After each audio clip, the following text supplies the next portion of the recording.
NPS OPS ಆಗಬೇಕು. ಸರ್ಕಾರ ಜೊತೆ ಚರ್ಚೆ ನಡೀತಾ ಇದೆ. 19ನೇ ತಾರೀಕು ಮುಖ್ಯಮಂತ್ರಿಗಳು ಮೈಸೂರಲ್ಲಿ ಇದೇ ತರದ ಕಾರ್ಯಕ್ರಮದಲ್ಲಿ ಭಾಗವಹಿಸ್ತಾರೆ. ವಿಶ್ವಾಸ ಇಡಿ, ಈ ರಿಪೋರ್ಟ್ ಶಾರ್ಟ್ಲಿ ಇನ್ನೊಂದು ತಿಂಗಳಲ್ಲಿ ಕೊಡೋರಿದ್ದಾರೆ. ಸರ್ಕಾರದ ಮೇಲೆ ಒತ್ತಡವನ್ನು ಹಾಕಿ NPS OPS ಮಾಡಿಸುವ ಕೆಲಸವನ್ನ ಮಾಡಿಸ್ತೇವೆ. ನಾನು ಕೂಡ ತೀರ್ಮಾನ ಮಾಡಿದ್ದೇನೆ, ನಮ್ಮ ಅವಧಿನಲ್ಲಿ NPS OPS ಆಗಬೇಕು. ಅದರಿಂದ ಹಿಂದೆ ಸರಿಯುವಂತ ಸಿಸ್ಟಮ್ ಇಲ್ಲ. ಮೊದಲೆಲ್ಲ DA ತಗೊಳ್ಬೇಕಾದ್ರೆ ರಾಜ್ಯಾಧ್ಯಕ್ಷರು ಮುಖ್ಯಮಂತ್ರಿಗಳ ಕಾರ್ ಗಡ್ಡ ಮಲಗ್ತಾ ಇದ್ರು, ಹೋರಾಟ ಮಾಡ್ತಾ ಇದ್ರು, ಧರಣಿಗಳನ್ನ ಮಾಡ್ತಾ ಇದ್ರು. ನಿಮ್ ಷಡಾಕ್ಷರು ಯಾವುದೇ ಧರಣಿಗಳನ್ನ ಮಾಡಿಲ್ಲ. ಅದೇ ಐಕ್ಯ ಬುದ್ಧಿವಂತಿಕೆಯಲ್ಲಿ ಹೊಡಿತಾ ಇದೀವಿ ನಾವೇನಿದ್ರು. ಅದೇ ಬುದ್ಧಿವಂತಿಕೆ. ಮಕ್ಳಿಗೆ ಹೇಳಿದ್ನಲ್ಲ, ಏನ್ ತೋಳು ಬಲ ಹಣ ಬಲ ಅದ್ಯಾವುದೂ ಇಲ್ಲ. ಅದೆಲ್ಲ ಬಲಕ್ಕಿಂತ ಬುದ್ಧಿವಂತಿಕೆ ಬಲ ಬಹಳ ಮುಖ್ಯ. ಆ ಬುದ್ಧಿವಂತಿಕೆ ಬಲದಿಂದ ಇವತ್ತು ಸಂಘಟನೆ ನಡೆಸ್ತಾ ಇದ್ದಾವೆ. ಅನಿವಾರ್ಯ ಬಂದಾಗ ಮಾತ್ರ ಹೋರಾಟದ ಯೋಚನೆಗಳನ್ನು ಮಾಡಿ ಇವತ್ತು ಕೆಲಸ ಮಾಡ್ತಾ ಇದ್ದೇವೆ. ಮೊನ್ನೆವರೆಗೆ ಕೂಡ ಯಾವುದಾದ್ರೂ ನೌಕರರು ಆನ್ ಡ್ಯೂಟಿನಲ್ಲಿ ಡೆತ್ ಆದ್ರೆ, ನಾನು ಚುನಾವಣೆ ಸೆಕೆಂಡ್ ಟೈಮ್ ನಿಂತಾಗ ಹೇಳಿದ್ದೆ, ಯಾರಾದ್ರೂ ಆನ್ ಡ್ಯೂಟಿನಲ್ಲಿ ಡೆತ್ ಆದ್ರೆ ನನ್ನ ಗೆಲ್ಸಿ.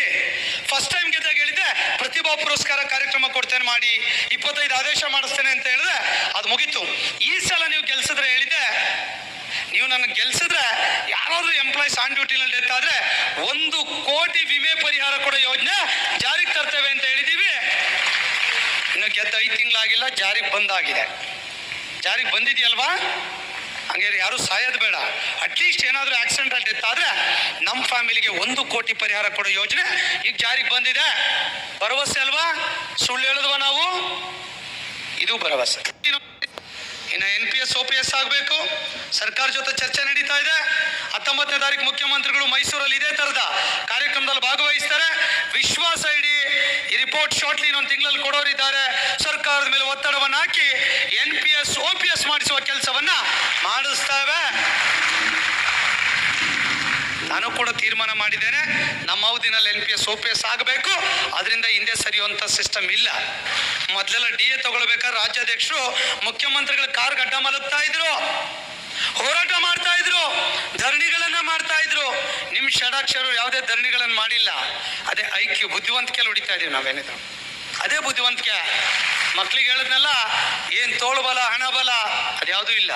ಅದೆಲ್ಲ ಬಲಕ್ಕಿಂತ ಬುದ್ಧಿವಂತಿಕೆ ಬಲ ಬಹಳ ಮುಖ್ಯ. ಆ ಬುದ್ಧಿವಂತಿಕೆ ಬಲದಿಂದ ಇವತ್ತು ಸಂಘಟನೆ ನಡೆಸ್ತಾ ಇದ್ದಾವೆ. ಅನಿವಾರ್ಯ ಬಂದಾಗ ಮಾತ್ರ ಹೋರಾಟದ ಯೋಚನೆಗಳನ್ನು ಮಾಡಿ ಇವತ್ತು ಕೆಲಸ ಮಾಡ್ತಾ ಇದ್ದೇವೆ. ಮೊನ್ನೆವರೆಗೆ ಕೂಡ ಯಾವುದಾದ್ರೂ ನೌಕರರು ಆನ್ ಡ್ಯೂಟಿನಲ್ಲಿ ಡೆತ್ ಆದ್ರೆ, ನಾನು ಚುನಾವಣೆ ಸೆಕೆಂಡ್ ಟೈಮ್ ನಿಂತಾಗ ಹೇಳಿದ್ದೆ, ಯಾರಾದ್ರೂ ಆನ್ ಡ್ಯೂಟಿನಲ್ಲಿ ಡೆತ್ ಆದ್ರೆ ನನ್ನ ಗೆಲ್ಸಿ. ಫಸ್ಟ್ ಟೈಮ್ ಗೆದ್ದಾಗ ಹೇಳಿದ್ದೆ ಪ್ರತಿಭಾ ಪುರಸ್ಕಾರ ಕಾರ್ಯಕ್ರಮ ಕೊಡ್ತೇನೆ, ಮಾಡಿ 25 ಆದೇಶ ಮಾಡಿಸ್ತೇನೆ ಅಂತ ಹೇಳಿದ್ರೆ ಅದು ಮುಗೀತು. ಈ ಸಲ ನೀವು ಗೆಲ್ಸಿದ್ರೆ ಹೇಳಿದ್ದೆ, ನೀವು ನನಗೆ ಗೆಲ್ಸಿದ್ರೆ ಯಾರಾದ್ರೂ ಎಂಪ್ಲಾಯ್ಸ್ ಆನ್ ಡ್ಯೂಟಿನಲ್ಲಿ ಡೆತ್ ಆದ್ರೆ 1 ಕೋಟಿ ವಿಮೆ ಪರಿಹಾರ ಕೊಡೋ ಯೋಜನೆ ಜಾರಿಗೆ ತರ್ತೇವೆ ಅಂತ ಹೇಳಿದೀವಿ. ಇನ್ನು ಗೆದ್ದ 5 ತಿಂಗಳಾಗಿಲ್ಲ, ಜಾರಿಗೆ ಬಂದಾಗಿದೆ. ಜಾರಿಗೆ ಬಂದಿದೆಯಲ್ವಾ? ಹಂಗೆ ಯಾರು ಸಾಯೋದು ಬೇಡ.